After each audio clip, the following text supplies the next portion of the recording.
What's worse than a possible recession looming our way is if people have lost hope, patience, and faith to the future. Wiping out $4 trillion in market value from the S&P 500. The S&P 500 had its biggest one-day drop. The chance of recession is higher than most people believe.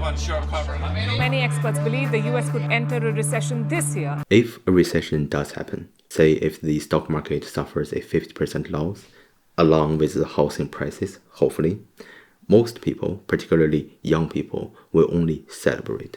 They will not shed a tear because there is literally nothing for them to cry for. Since the overwhelming majority of people under 35 do not own a home and do not have much in savings anyway, everyone deep in their hearts is waiting for the end of the world to come, justifiably so.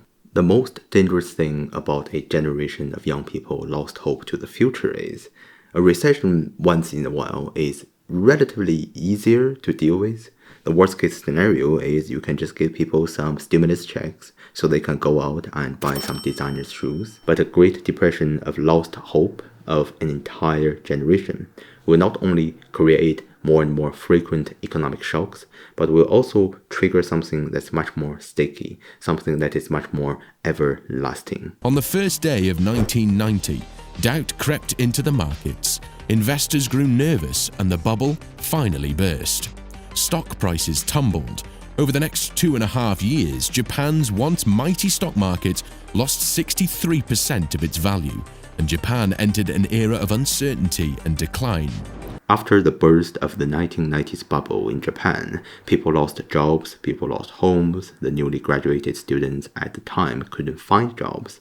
People had to sell properties, high-end golf equipment. Japanese women at the time went from requiring the 3 highs to the 3 lows.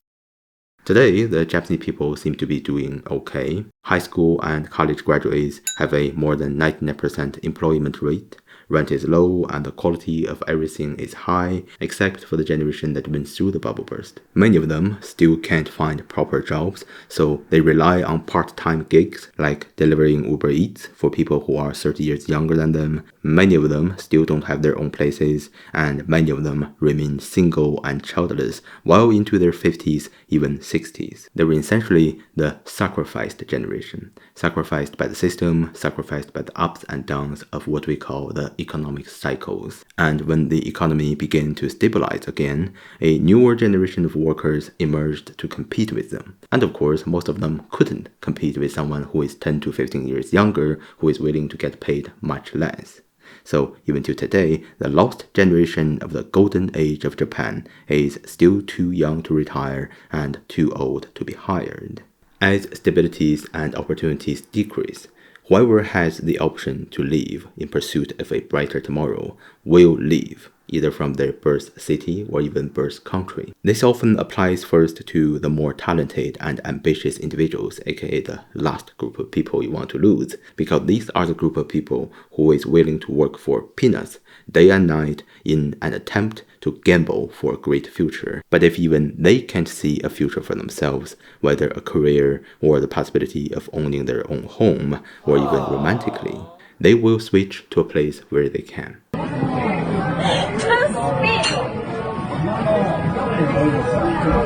I think I found my life. I'm not gonna lie. And what happens to a society when it loses stabilities, opportunities, and talented and ambitious individuals? Take a look with what has happened to the UK and Canada in the last decade. It's easier to get stopped on the street of UK than getting a doctor's appointment in Canada. Now, losing hope to the collective doesn't equal to losing hope as an individual. In fact, losing hope as an individual is actually pretty difficult to do. So what is the solution? What is the solution for someone who has lost faith and expectations to the current structure of things, but still have dreams and hopes, perhaps even ambitions? The best solution is also the timeless human strategy, is to change your environment. This could mean anywhere from cleaning the place of where you live to move to a different apartment, different city, state, and even a different country. Humans are strongly environmentally wired. It is both a gift and a curse, meaning if the current environment is too harsh for us to live in, the most logical thing to do would be try to fix the current environment try to fix the current system. But if that's not possible, we leave. But here's something that should be reminded of, is if the environment isn't bad enough yet, for example, as long as you spend every last penny you make, you can still survive, although the price of everything is still going up every single day, the environment is still somewhat livable. So you don't yet feel the need to change, so you don't change your environment, you just wait for things to get better. I would seriously argue this is a boiling frog situation that is much more dangerous than you may think, because you are literally getting cooked while you don't even notice it's happening. The purpose of this entire video is just to remind some people, some young people who are in this seemingly comfortable boiling frog situation while damning their own future selves unknowingly. Dude, run. Recently, I got this YouTube comment from a video I did a while back, focused on a Japanese TV show about an ambitious young lady moving from the rural side of Japan to the absolute center of Japan, Tokyo, dreaming to make something of herself. And someone who I hope had subscribed commented, "I like your video. I can feel her. I have lived in a small village until now, and this entire time I dream of becoming a decent model who lives in those popular cities. But I know that will never come, so I just kept daydreaming about the dream and hate of this place where I currently live." Now, just so happens I myself expecting to move to Tokyo soon, and I'm a Chinese guy living in America, so I know a thing or two about moving and living abroad. So I replied, "I'd argue that never is a strong word to use here. Moving to Tokyo and starting a life there can actually cost a lot less than most people may think.